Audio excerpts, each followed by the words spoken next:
नमस्कार दोस्तों, स्वागत है सभी का पॉलिटिकल साइंस के ऑप्शनल में।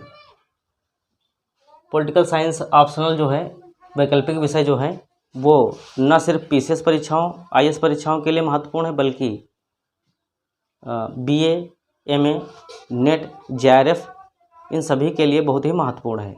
सभी जितने भी कॉम्पिटिटिव एग्ज़ाम्स होते हैं उनमें 20 से 25 नंबर का वेटेज रखती है ये। इसमें कुछ थिंकर्स वाला पोर्शन छोड़ करके सारा का सारा पोर्शन जीएस में भी आता है और दैनिक जीवन में भी उसकी महत्वपूर्ण भूमिका रहती है। हम न सिर्फ इसको पढ़ने के दृष्टिकोण से देखें बल्कि जीवन के दृष्टिकोण से भी देखें। सामान्य व्यक्ति जो आज प्रजातंत्र में जी रहा है वह कहीं ना कहीं राजनीति से प्रभावित अवश्य होता है, उसे राजनीति जानना चाहिए। यह वीडियो सभी के लिए महत्वपूर्ण होगा। आइए देखते हैं लोक सेवा आयोग ने वैकल्पिक विषय में पॉलिटिकल साइंस के ऑप्शनल में क्या क्या सब्जेक्ट रखा है, तो उसके फर्स्ट पेपर में क्या क्या है। इसको कंठस्थ कर लेने के बाद आधा काम लगभग समाप्त हो जाता है। इसी के कुछ पोर्शन बीए में रखे हैं, कुछ बीए फर्स्ट में है, कुछ बीए सेकेंड ईयर में है, कुछ थर्ड ईयर में है। यही पोर्शन एमए फाइनल में भी आते हैं। तो आइए इसका समग्रता से अध्ययन करते हैं।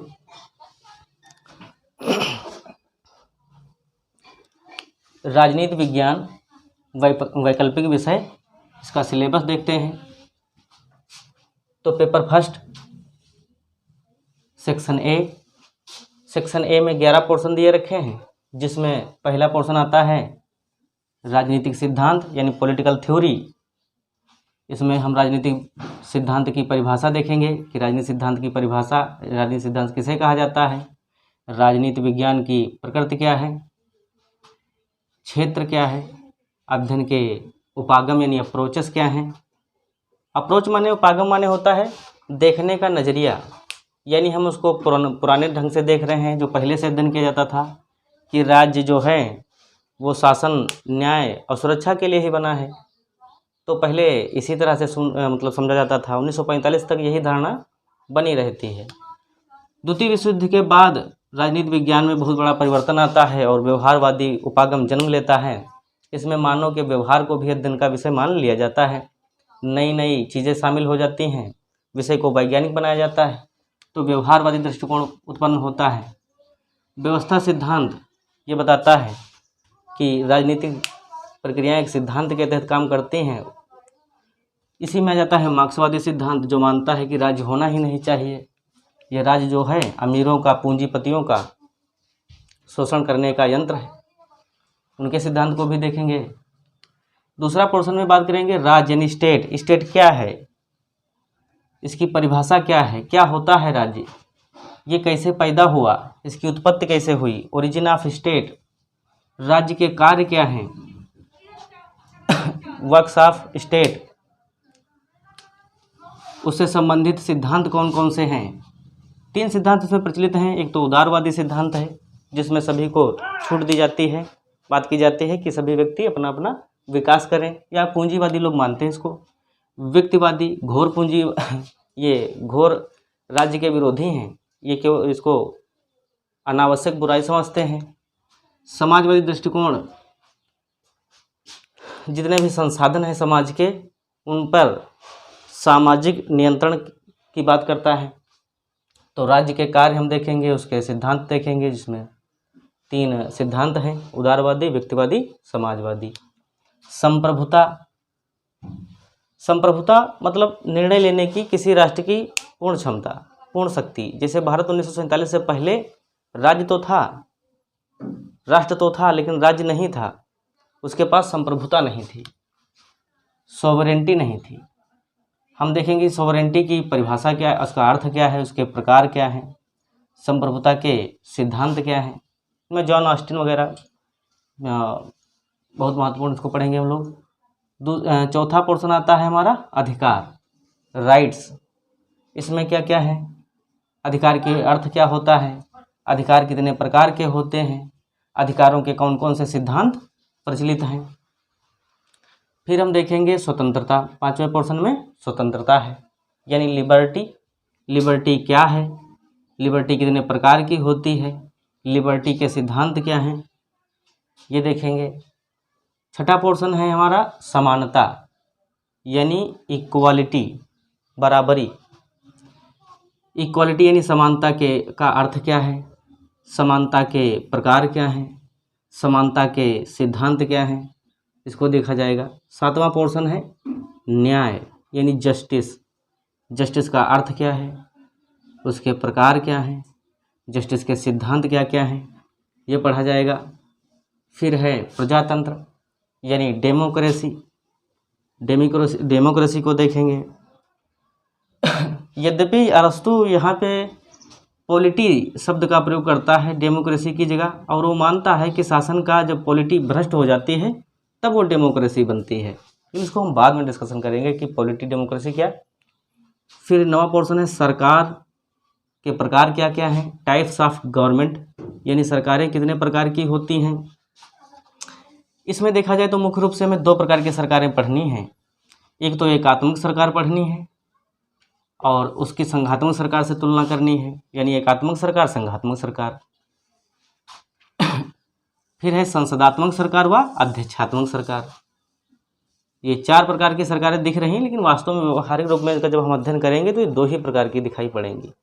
जैसे एकात्मक सरकार हमें दिखेगी ब्रिटेन में, संघात्मक सरकार दिखेगी भारत और अमेरिका में, संसदात्मक सरकार दिखेगी ब्रिटेन में, अध्यक्षात्मक सरकार दिखेगी हमको अमेरिका में। तो हम ये सरकार के प्रकार पढ़ेंगे।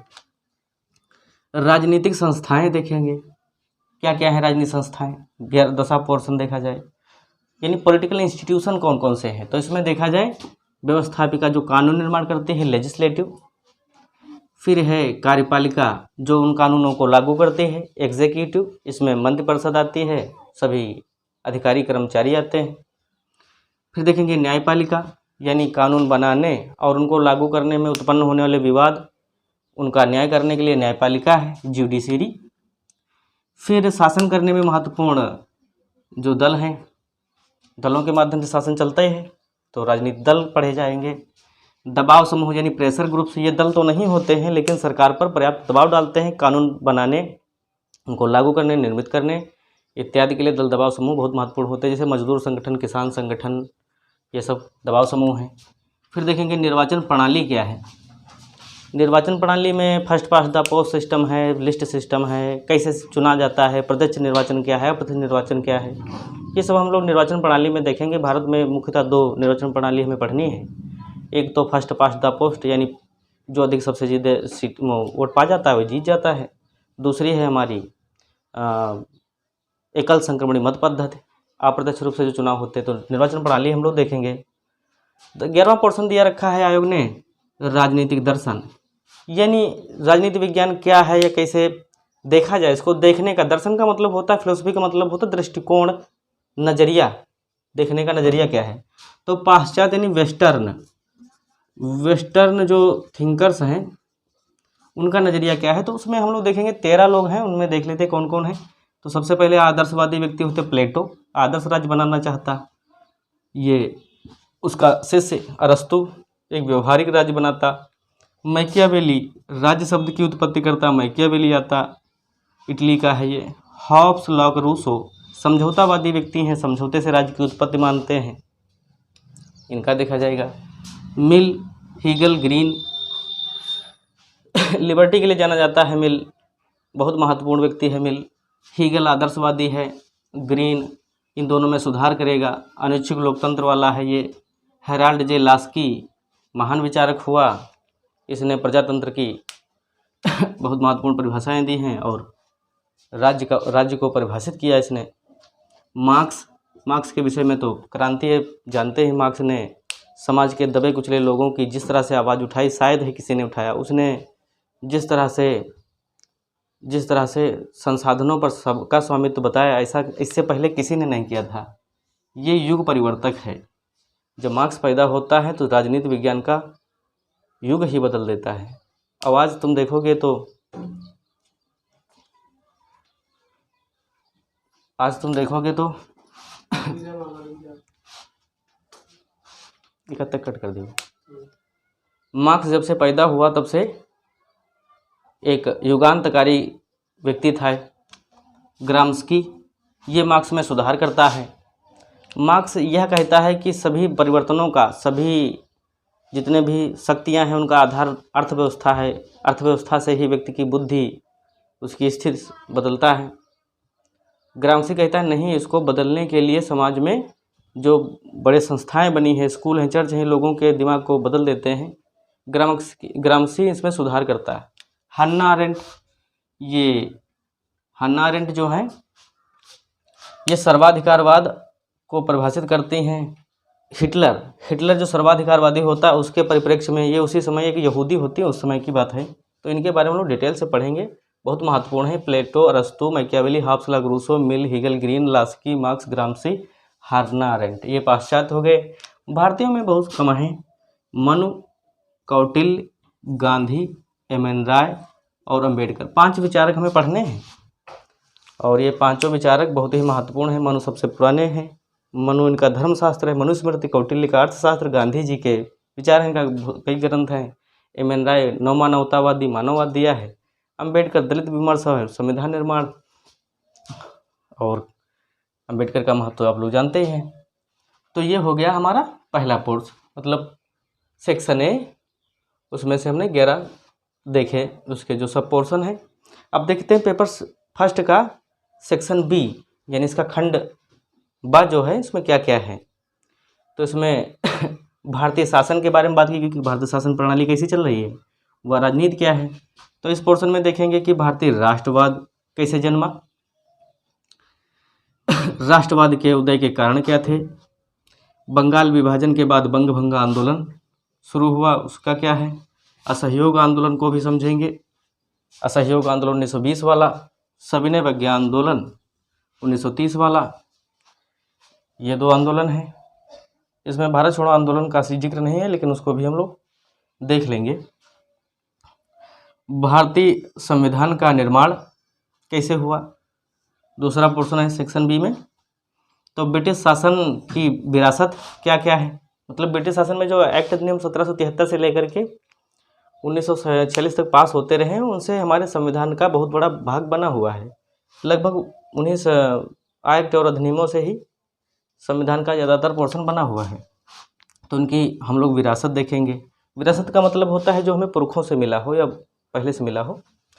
भारतीय संविधान की विशेषताएं क्या हैं, the features of Indian constitution. इसमें देखेंगे फंडामेंटल राइट्स यानी मौलिक अधिकार हैं, फंडामेंटल ड्यूटीज़ यानी मूल कर्तव्य जो 11 वर्णित किए गए हैं। डीपीएसपी का मतलब है directive principles of state policy, राज्य के नीति निर्देशक तत्व, इसको कहेंगे राज्य के नीति निर्देशक तत्व, डायरेक्टिव प्रिंसिपल्स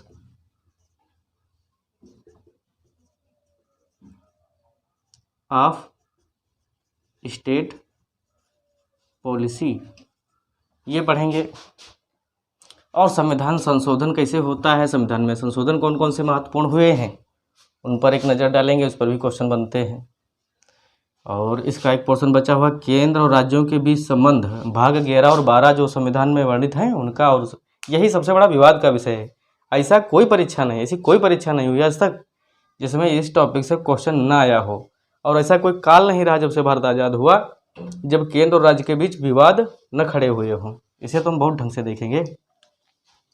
संघ सरकार, अब देखेंगे सरकार, संघ की सरकार क्या है, उसमें हम कौन कौन पढ़ेंगे, राष्ट्रपति, प्रधानमंत्री, उसकी मंत्रिपरिषद, प्रेसिडेंट, प्राइम मिनिस्टर एंड मंत्रिपरिषद है, संसद यानी पार्लियामेंट, सर्वोच्च न्यायालय यानी सुप्रीम कोर्ट, ये सब संघ सरकार के पार्ट है। राज्य सरकार में देखेंगे राज्यपाल, मुख्यमंत्री, मंत्रिपरिषद, बिल्कुल सेम वैसे ही है जैसे केंद्र में वैसे राज्य में सिस्टम अपनाया गया।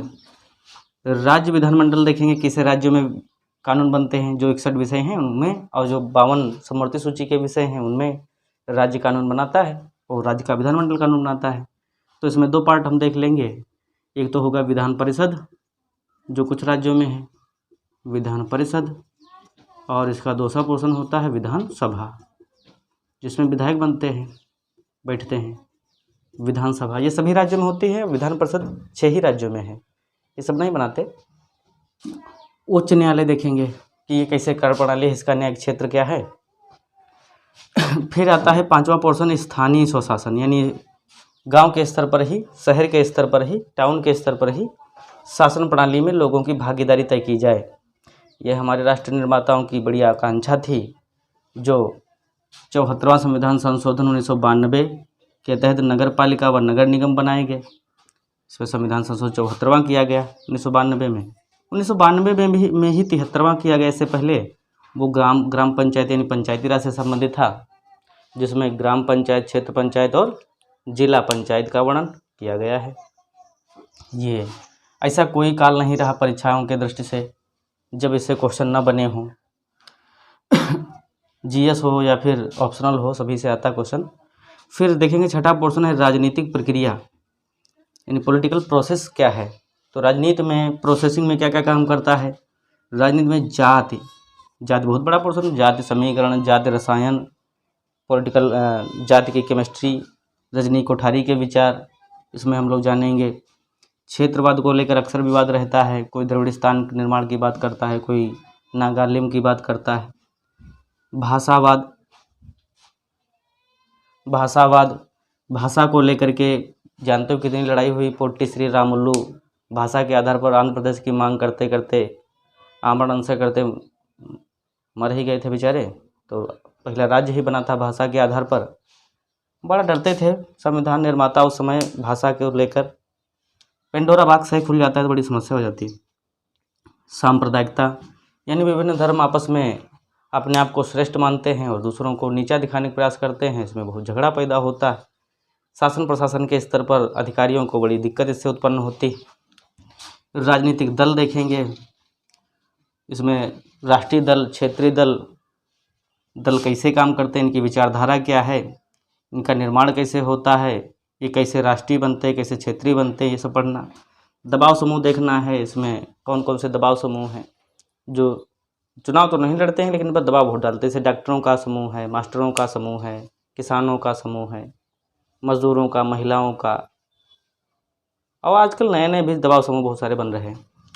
इनकी भूमिका क्या है, ये क्या करते हैं। ये सरकार पर दबाव न डालें तो सरकार इनकी नहीं सुनती और कानून बढ़िया नहीं बन पाते। राष्ट्रीय एकीकरण, राष्ट्र का एकीकरण कैसे हुआ, आज़ादी के बाद से चल रहा है। राष्ट्रीय एकीकरण हम लोग देखेंगे। फिर है 7वां पोर्शन लोक सेवा आयोग।